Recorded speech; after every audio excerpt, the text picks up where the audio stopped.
Today's experience was sent to us by a brother. Listen to his testimony till the end to understand his experience. I was a man of power. My voice carried authority, and when I spoke, people listened. I wasn't just an ordinary priest. I oversaw many other priests, and my influence stretched far and wide. To the world, I was a man of God, highly respected and deeply honored. But behind the pulpit, behind the sacred robes, I lived a life of deception. For years, I preached about holiness while living in sin. I slept with over 300 married women, breaking homes and destroying families. I took advantage of young reverend sisters, stealing their innocence and leaving them in shame. Yet no one knew. The people only saw what I wanted them to see. They believed in my holiness, but inside, I was a fraud. One evening, I was preaching in my large cathedral.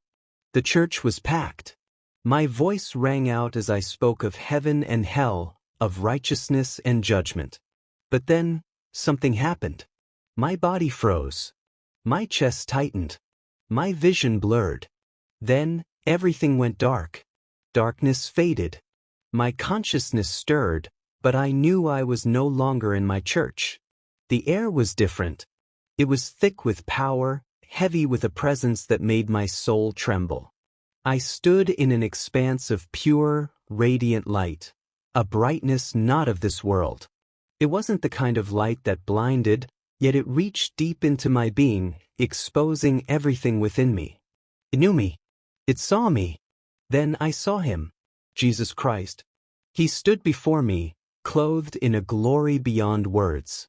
His eyes, oh his eyes!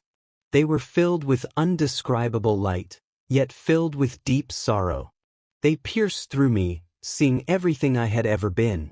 No mask, no title, no reputation could stand before those eyes.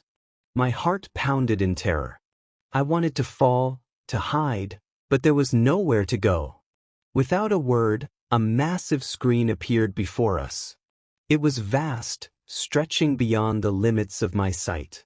I could hear a sound like rushing waters, a holy echo that sent shivers through my soul. Jesus gestured to a direction. Then, the screen began to play. At first, I saw myself as a young priest, full of passion and zeal. I remembered the fire I once carried, the long nights of prayer, the hunger to serve God. I had truly loved him once. My early days flashed before me, my hands trembling as I held the Bible for the first time on the altar, my voice breaking with emotion as I preached with sincerity, the tears that rolled down my face in my secret place of prayer.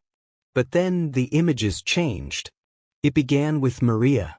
She was a choir member, a wife, and a mother of 3. Her husband, James, was a good man, always working hard to provide for his family. But Maria and we sinned. We met in secret. She would come to the church, pretending to seek prayers, but we knew what we were doing. For years we carried on. She had 2 more children, and James raised them as his own. But one day he began to suspect. The children looked different. They did not resemble him. His heart whispered doubts, and he decided to take a DNA test. The results shattered him. The 2 youngest children were not his. Rage and betrayal filled his soul. He confronted Maria. She broke down, crying but refused to confessing that I was their father. James did not raise his hand to her. Instead, he packed his things and left. Their home, once full of love, became a place of sorrow. The children cried for their father, but he did not return. The family was broken, because of me.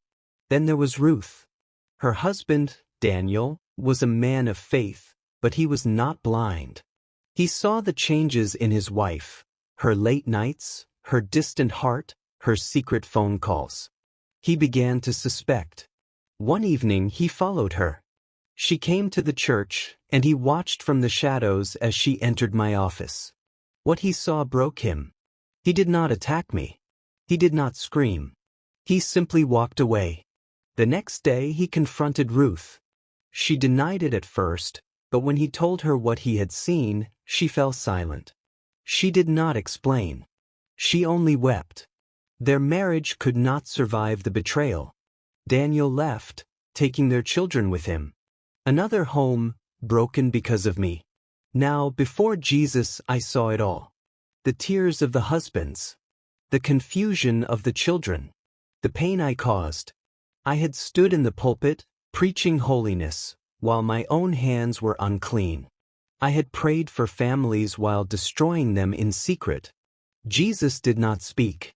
He only looked at me. And in that look, I felt everything. The weight of my sins, the cries of those I had hurt. I fell to my knees. Lord, have mercy. I cried. But mercy was not cheap. I had taken trust and turned it into betrayal.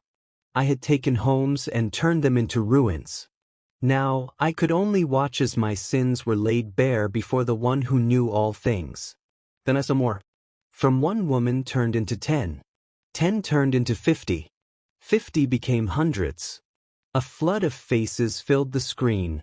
Married women, desperate and vulnerable, drawn into the trap I had set for them. Their husbands appeared. I saw their tear-streaked faces, their hands gripping their heads in agony. Their homes were broken. Their children, innocent, confused, stood in doorways, watching their parents argue, watching their mothers leave, all because of me. Then I saw the Reverend sisters, young women who had vowed themselves to God, looking up to me as their spiritual father. I saw the trust in their eyes. They believed I was their guide, their protector. And yet, I had defiled them. I saw the moment it began. The first time I stepped beyond the boundary, the first stolen touch, the first whisper that led them down a dark path. Some of them left the convent in disgrace, their dreams of serving God shattered. Others stayed, wearing the habit, but inside, they were broken. They sat in empty chapels, staring at the cross, feeling nothing but shame and regret. My breath caught in my throat. No. This is not me. I was a man of God. I fell to my knees, shaking, desperate to deny what I was seeing. But the screen did not lie. It had captured every secret, every hidden thought, every whispered word. Then I felt his gaze upon me. I turned my head slowly, my body trembling. Jesus was looking at me. His face was sorrowful, not angry, but grieving. Then he spoke. You were called to be a shepherd, but you became a wolf. His words struck me like a thunderbolt. I gasped, clutching my chest.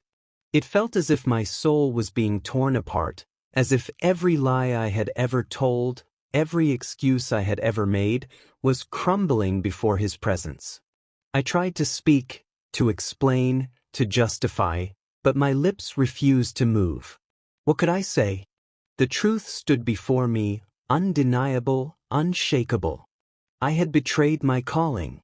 I had ruined lives. I had taken what was sacred and defiled it.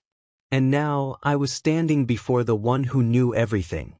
Tears streamed down my face. My body was weak, my soul exposed. I wanted to turn back time, to undo everything, but it was too late. Jesus did not look away. His eyes held both judgment and mercy. And then, the scene changed. The place of torment. Suddenly, the brightness vanished. A new place appeared before me, a place I wished I had never seen. Darkness. But not ordinary darkness. It was thick, alive, crawling like a living thing. The air was heavy, filled with the sound of screaming, deep, agonizing cries that shattered the silence. I saw fire, endless flames that burned, yet never consumed. I saw figures wailing, twisting, writhing in pain. Then I recognized them. Pastors, priests, men and women who had once stood behind pulpits, who had been given the responsibility to lead souls to Christ. Now they were in torment. Some had their mouths stitched shut, unable to speak. These were the ones who had refused to preach the truth. Some were forced to eat hot, burning coins. because money was their god. Others were chained by demons, forced to bow before the riches they had once worshipped. Then I saw Christians who lived double lives, believers who had pretended to follow Christ while secretly indulging in sin. I saw their punishments, each one fitting the life they had lived. Those who struggled with pornography had their eyes forced open, watching terrifying images forever. They screamed, begging for it to stop, but it never did. Those who lived in masturbation had their hands tied with burning chains, tormented by the very thing they once enjoyed. Those who indulged in secret sexual sins were covered in worms and fire, their bodies eaten from the inside out. I trembled. The cries of these souls filled my ears. I turned to Jesus, falling at his feet, sobbing, "Please, have mercy.